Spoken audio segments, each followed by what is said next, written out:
Hi legends, how are you all doing? I hope you're enjoying your Saturday off school. Hopefully you're doing some sports, some activity, something to keep you fit. Certainly getting you outside because I know we're all getting a bit tired of being cooped up inside.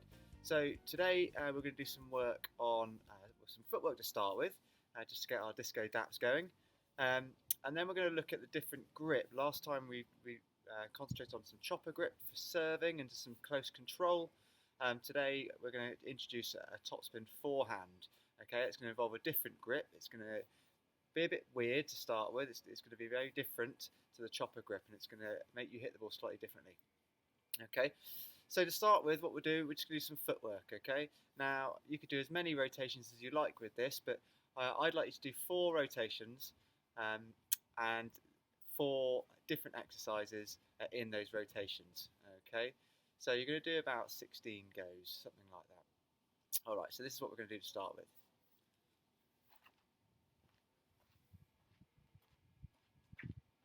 So we're going to do just bunny hops to start with, just jumping side to side over the cones, a bit like this.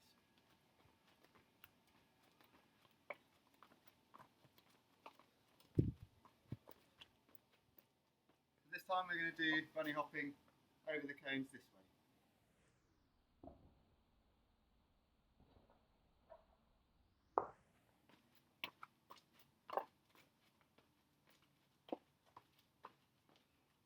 Okay, getting the heart rate up going now. Okay, now again side on, split steps.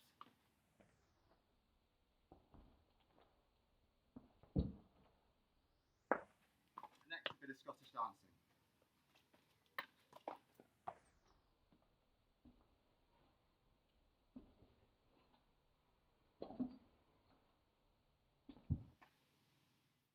So, our feet are going, our heart rate's going. Now we want to get bat in our hand and let's get hitting against the wall to get warm.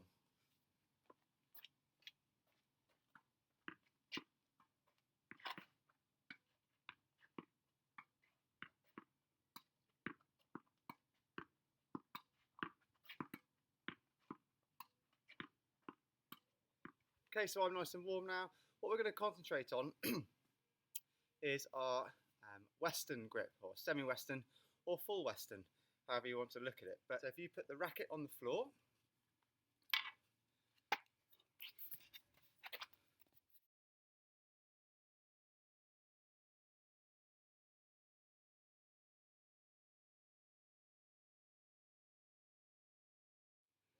all I want you to do is to pick the racket up with your hand, the easiest way possible. Okay, so it should look something a little bit like that. Okay, so now, if you see it's slightly different than chopper grip. Okay, chopper grip being more like that. We've just turned the racket around a little bit. So the V of our grip is going down the angle of the ridge there. Okay, so what it should mean is now when I swing, okay, the racket is pointing up towards the sky. Okay, again, if it's chopper grip, it would be like this. Okay, so the strings are facing the sky. Now we want the rim to be facing up the sky and the strings facing down. Because what we're going to do, we're going to try and brush up the ball. Okay, so when we do that, the ball should start to spin. Okay. Now the reason we do topspin is because we can hit the ball slightly harder, and as the ball is spinning, what happens is the ball will start to drop. Okay, so initially the ball will go up, getting over the net importantly, and then the spin will also bring it down, so we can get some nice length on the ball. Okay, we can hit really deep into the court and the ball will still drop in. Okay, not very easy, but once you get the hang of it, it'll get easier and easier for you. Okay, and it will also open up different options and angles on the court for you. Okay, so we've talked about it brushing up the back of the ball. Okay, so if I hit like that, usually it's going to go down. Alright, so I need to get some kind of elevation going. And I do that by the way I swing. So, I set up for the shot, racket low.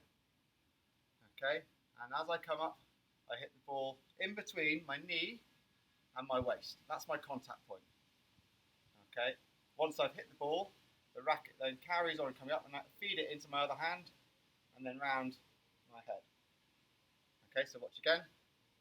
So I come through, make the contact point in front of me, and then feed it into the racket around the side of my head. A bit quicker now.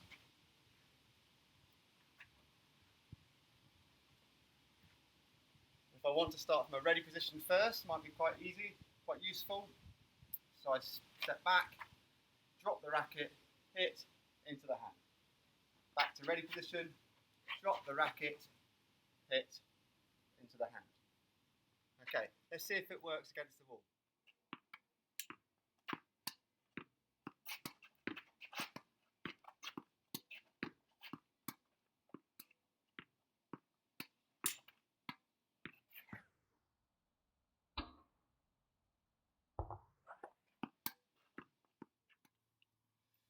So how did you get on? It's quite difficult, isn't it, to get some control to start with, certainly in a small area, because the ball comes back quite fast. If you have got slightly more room, really good, try and use it, get that full swing going. What you should be able to develop is we still do a full swing up round onto our shoulders, but the ball doesn't go so far. So we don't change the swing, we just change maybe a bit of power behind it, but the spin on the ball, and we can get that ball deeper into the court if need be. Okay, so I'm just going to leave that with you now. Next week we'll look at some backhand grips, forehand, backhand, serving. That's our next week's challenges. Okay, maybe a double-handed backhand. Okay, have a good weekend, and I'll see you next week.